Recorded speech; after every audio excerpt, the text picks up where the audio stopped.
As an Arab female photographer, I've always found ample inspiration for my projects in personal experiences. The passion I developed for knowledge, which allow me to break barriers towards a better life, was the motivation for my projects. I read, I write. Pushed by my own experience, as I was not allowed initially to pursue my higher education, I decided to explore and document stories of other women who changed their lives through education while exposing and questioning the barriers they face. I covered a range of topics that concerns women's education, keeping in mind the differences among Arab countries due to economical and social factors. These issues include female illiteracy, which is quite high in the region, educational reforms, programs for dropout students, and political activism among university students. As I started this work, it was not always easy to convince the women to participate.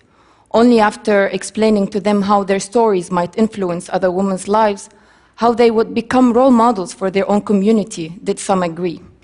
Seeking a collaborative and reflexive approach, I asked them to write their own words and ideas on prints of their own images. Those images were then shared in some of their classrooms and worked to inspire and motivate other women going through similar educations and situations. Aisha, a teacher from Yemen, wrote, "I sought education in order to be independent and to not count on men with everything." One of my first subjects was Al-Saad from Egypt. When we first met, she was barely able to write her name. She was attending a 9-month literacy program run by a local NGO in the Cairo suburbs. Months later, she was joking that her husband had threatened to pull her out of the classes as he found out that his now literate wife was going through his phone text messages. Naughty Saad. Of course, that's not why Saad joined the program. I saw how she was longing to gain control over her simple daily routines, small details that we take for granted, from counting money at the market to helping her kids in homework. Despite her poverty and her community's mindset, which belittles women's education, Saad, along with her Egyptian classmate, was eager to learn how to read and write. In Tunisia, I met Asma, one of the 4 activist women I interviewed.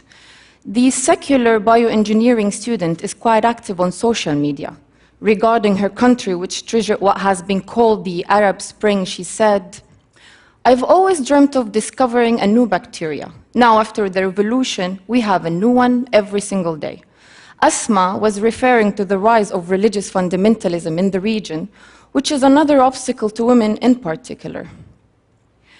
Out of all the women I met, Faiza from Yemen affected me the most.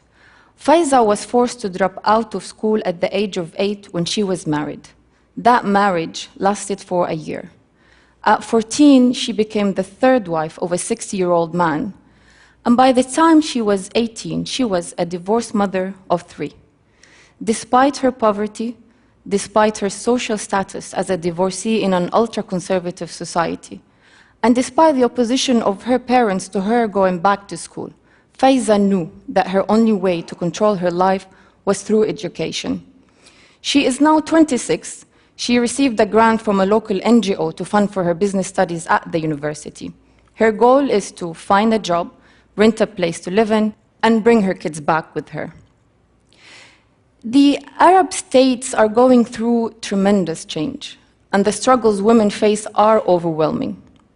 Just like the women I photographed, I had to overcome many barriers to becoming the photographer I am today. Many people along the way telling me what I can and cannot do. Saad, Asma, and Faiza, and many women across the Arab world show that it is possible to overcome barriers to education, which they know is the best means to a better future. And here I would like to end with a quote by Yasmin, one of the 4 activist women I interviewed in Tunisia. Yasmin wrote, "Question your convictions. Be who you want to be, not who they want you to be. Don't accept their enslavement, for your mother birthed you free." Thank you.